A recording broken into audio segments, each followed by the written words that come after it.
ఒకప్పుడు 500 నేనే చేశాను, మళ్ళీ ఈరోజు వస్తే తర్వాత వచ్చిన తర్వాత 3000 చేశాను, ఈరోజు 6000 రూపాయలు చేసే పరిస్థితికి వచ్చాం.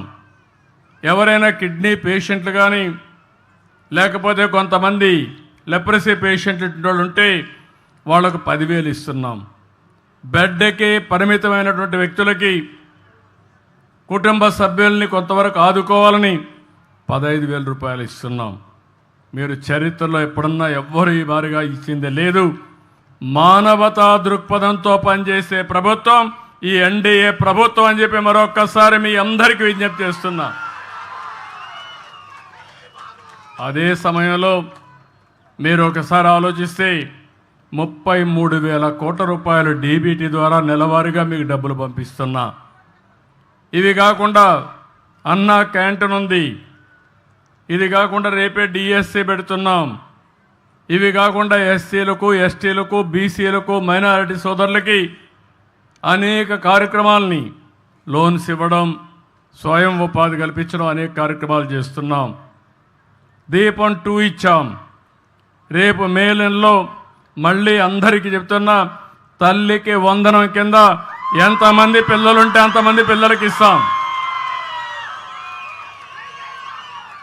ఇప్పుడిప్పుడే జనాభా తగ్గిపోతూ ఉంది. కనీసం ఒక కప్పులు ఎవరైతే భార్యాభర్త ఉన్నారో 2 పిల్లల కంటే తక్కువ కాకుండా 3 కంటే సంతోషం, కనీసం 2 ఉండాలి. లేకపోతే జనాభా తగ్గిపోతే ముసలివాళ్ళ సంఖ్య పెరిగితే ఈరోజు అభివృద్ధి చెందిన దేశాల్లో జనాభా లేకుండా అవస్థపడే పరిస్థితికి వచ్చారు. ఆ పరిస్థితి మన దేశానికి రాకూడదు అనేది నా ఆకాంక్ష. దానికి కూడా మీ సెక్రటరీ ఏం ఎక్సర్సైజ్ చేశారో తెలియదు, ఈ ఊర్లో కలెక్టర్ గారు ఏం ఎక్సర్సైజ్ చేశారో తెలియదు.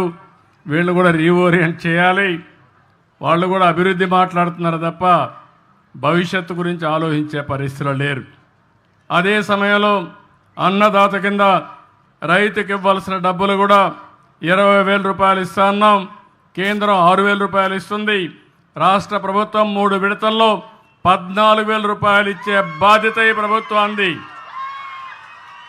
ఇది కాకుండా మత్స్యకారులకు కూడా 20,000 చొప్పున జీవనోపాధి కోసం వాళ్ళకు కూడా డబ్బులు ఇస్తాం.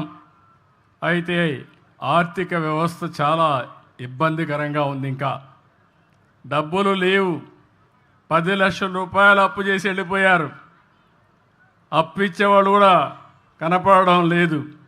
వడ్డీ కట్టాలి, మళ్ళా అసలు తీర్చాలి, సంపద సృష్టించాలి, ఆదాయాన్ని పెంచాలి, సంక్షేమ కార్యక్రమాలు